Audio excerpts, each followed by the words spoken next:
Hi everyone, happy wonderful Saturday to you. And on this day, I wish for you moments of peace, ease, and well-being for your different kind of happy. As you can see, I am back home and coming to you very late today. We came in earlier this morning, and I think I got into bed about 3 o'clock in the morning. So I have been spending the day assimilating the experiences of the past few days of us traveling to Minnesota. And so you get me today 100% au naturel in my bathrobe, face unwashed, because I have spent the morning reading this amazing book that I had ordered several months ago and have been drawn to reading it very much so recently. I even had the thought of bringing it with me on the trip, but I knew I just wouldn't have time to actually get into it on the trip. So I picked it up this morning when I woke up, and then I have been reading it, and it's so far been a beautiful culmination, expression, a way for me to assimilate my own personal experiences of the past 4 days, going back to Blue Earth to Minnesota, and so grateful to have this book in my hands right now. And I want to share some passages with you. Before I do that, I want to say that part of mindfulness practice, the essence of mindfulness practice really, is to help each of us to wake up. Wake up to who we are, wake up to the fullness of our lives, our histories, our present moments, our future, and to share the light that we are onwards into the future to others. And we are all connected in a beautiful weave. And without the efforts or intention of one person way back a long time ago, we may not be experiencing the moment that we are in today. And this book captures the journey of so many people's love, support, and sacrifices in my own life so that I can be present with you right now through this mindfulness moment video to share to you what I have received thus far, and for each of us to continue to grow more and more mindfulness so that we can connect with more presence and more fulfillment in our lives. So just a few short passages from this book, The Promise of a Pencil. And some of you who have watched my earlier videos this year know that I went through a period in time where I challenged myself to give to one nonprofit organization a day.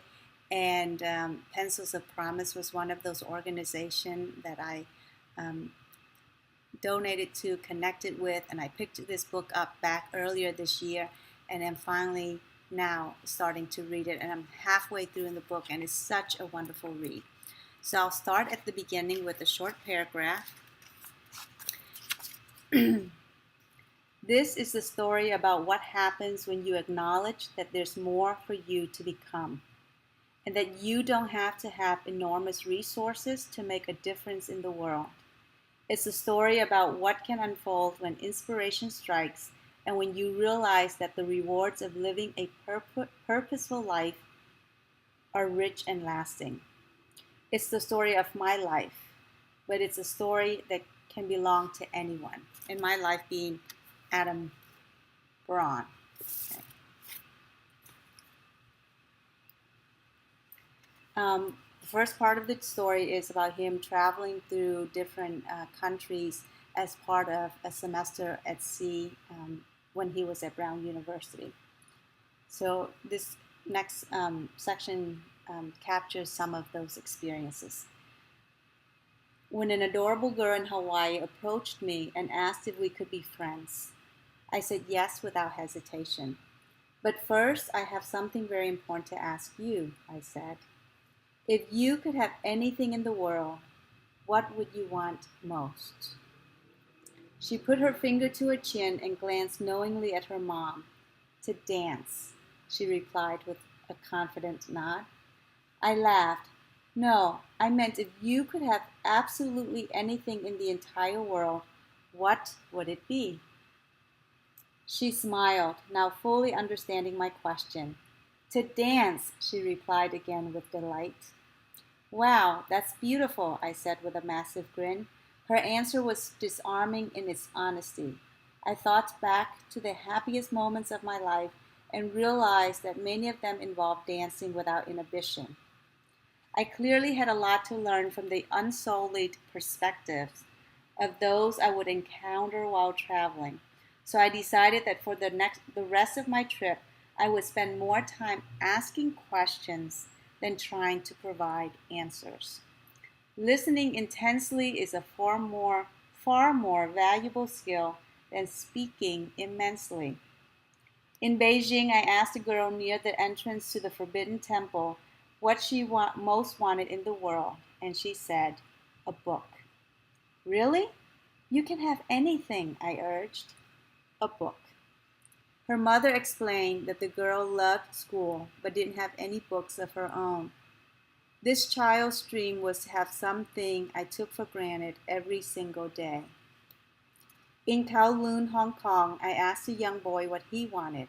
His older brother translated my question, then translated the response. Magic. Alongside the Mekong River in Vietnam, I asked a shy 6-year-old girl what she would want most. She spoke in a quiet voice as she stared at the muddy brown soil below. "I want my mom to be healthy. She is sick in bed all day, and I just want her to hold my hand when I walk to school."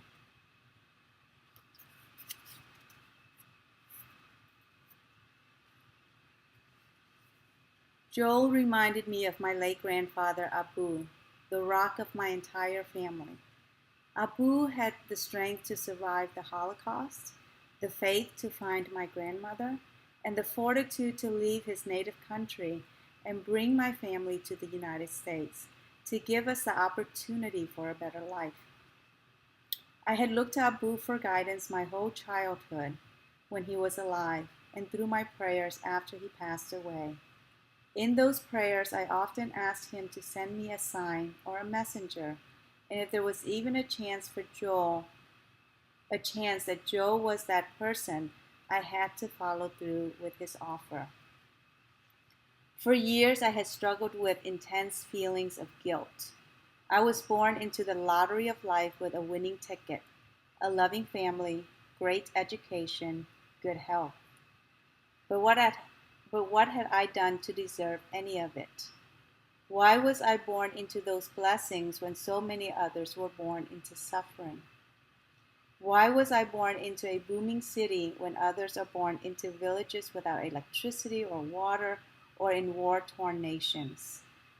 I was reluctant to admit it, but I felt that I owed something to those who were far less fortunate, because in my mind I had never done anything to earn the good fortune I enjoyed. Yet, in hearing Joel's request and how his dream was to educate his kids and grandkids and great-grandkids to ensure a better way of life for them, I was reminded that my good fortune was the product of many long, laborious, and often tragic years. I was the result of Abu's dream. I was the result of the sacrifices each of my ancestors made so that I could live out the life they never had.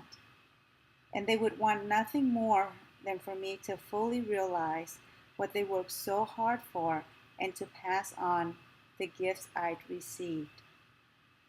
Through Joel, I had an opportunity to honor them. I knew if Joel's grandson grew up and felt guilt over the sacrifices made for him, it would be a slap in the face to Joel for everything he had with such, or for everything he did with such pure intention. My sense of guilt and obligation diminished the hard work and desires of those who came before me.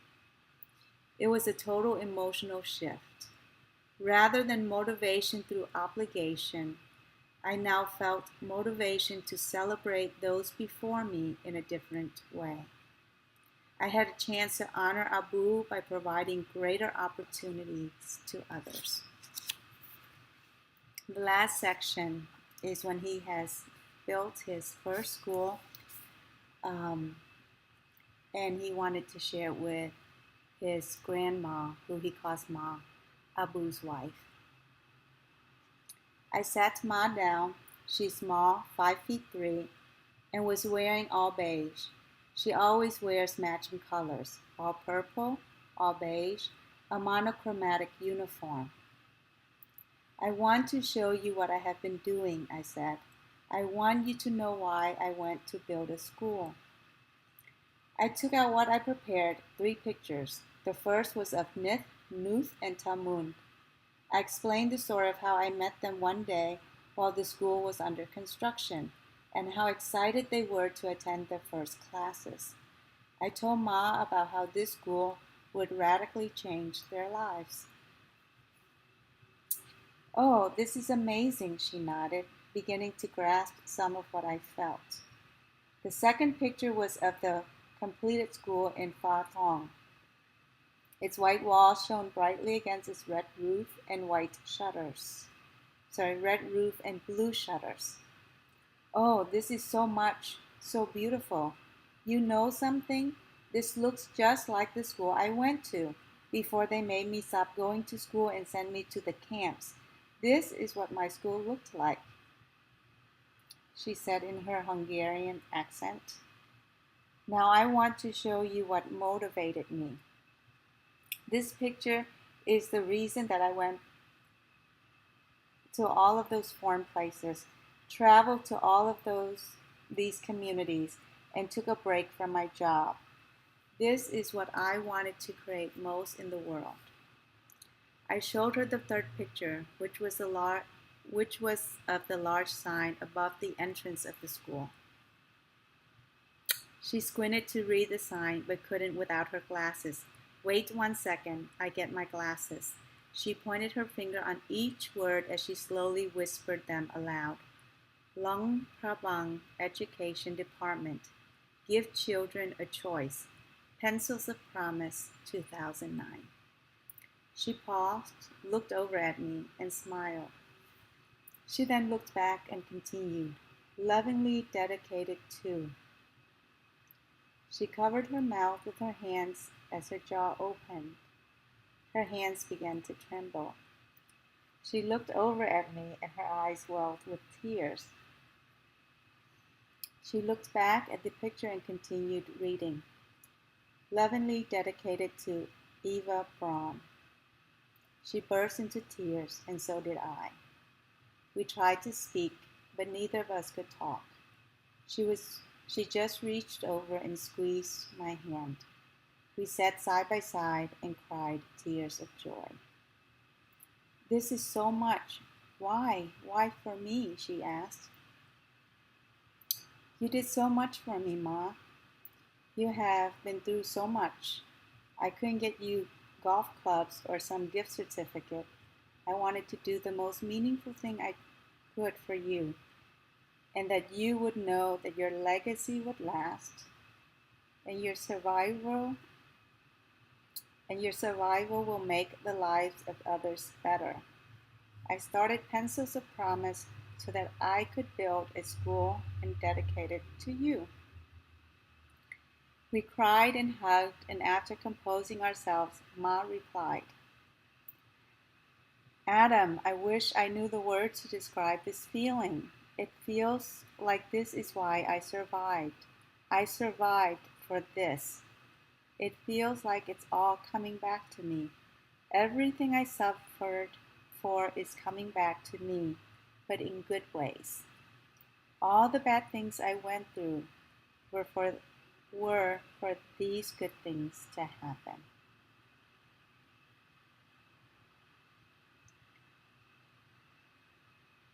I nodded, still unable to speak, digesting the weight of what she had just said. We exist because of the sacrifices of those who came before us. But how often can we make them feel the full value of their impact?